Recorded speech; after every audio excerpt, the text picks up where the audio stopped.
Nikon loaned me the ZF for exactly 14 days, and my goal was to push it as much as I could on the street to get my honest thoughts on it. Now, followers of this channel will know I primarily shoot the Fujifilm X100V, so I assumed I thought I knew exactly how a retro-styled camera was going to fit into my workflow.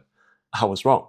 I'm going to explain why this camera actually made me feel uncomfortable in certain situations, why lens choice is absolutely critical, and why this isn't the right one for me, but it could be for you. Now, on paper, the ZF looks like the holy grail, a vintage-style tactile camera with a full-frame sensor.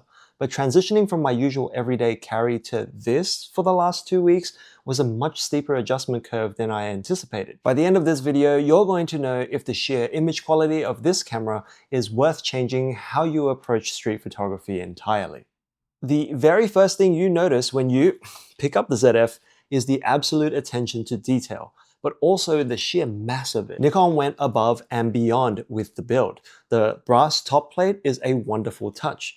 Over time, through normal wear and tear, the black paint is designed to wear away, and the brass underneath will start to show through to build a beautiful patina. But that premium build comes with a trade-off. It is heavy, and the lack of a proper grip makes it hard to hold securely. For this test, Nikon sent the camera over with the 40mm f2 lens, and a fellow photographer loaned me his 35mm f1.8 to try as well. Now, the 40mm f2 is pretty lightweight and pairs relatively well with the shape of the ZF, but the moment I put the 35mm f1.8 on this camera, the entire experience shifted. Because the ZF lacks a deep grip, the whole setup immediately became very front heavy. Trying to carry it around my neck for a long photo walk actually started to take a toll.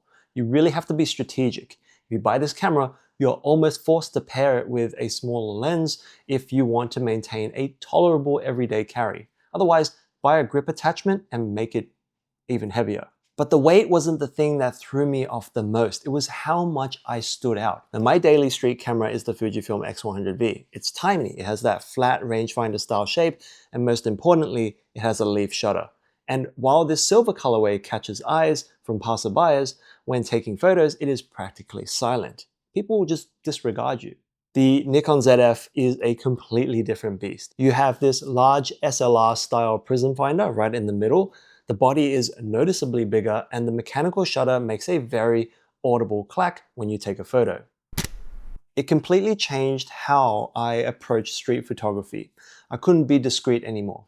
When I raised the ZF to my eye, people noticed. Real talk, there were certain places and quieter environments where I would have disturbed the scene, simply because I stood out so much more than I do with, say, my Fuji or my Ricoh.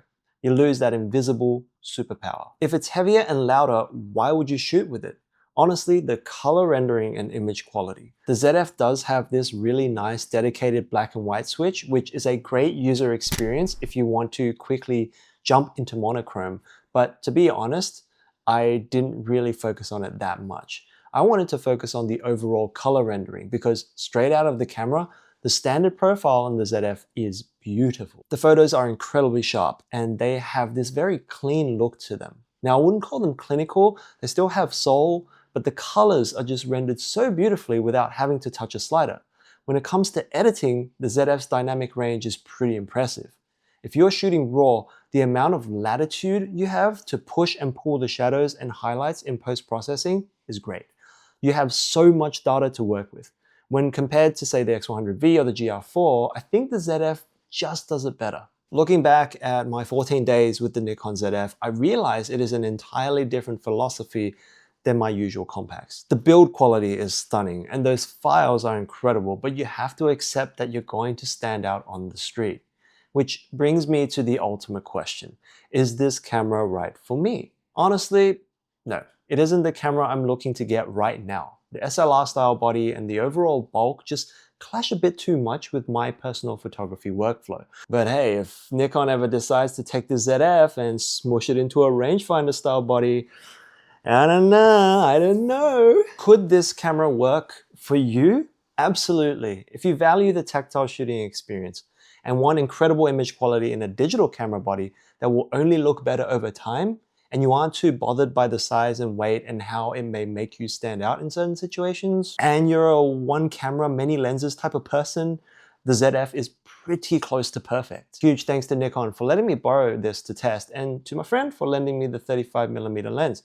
You can help me out by letting me know down in the comments if you prefer cameras like the X100 or the GR, or if you put up with the bulk for that superior image fidelity in the ZF. Subscribe if you haven't, ring the bell if you want to hang out, and I will see you in the next one.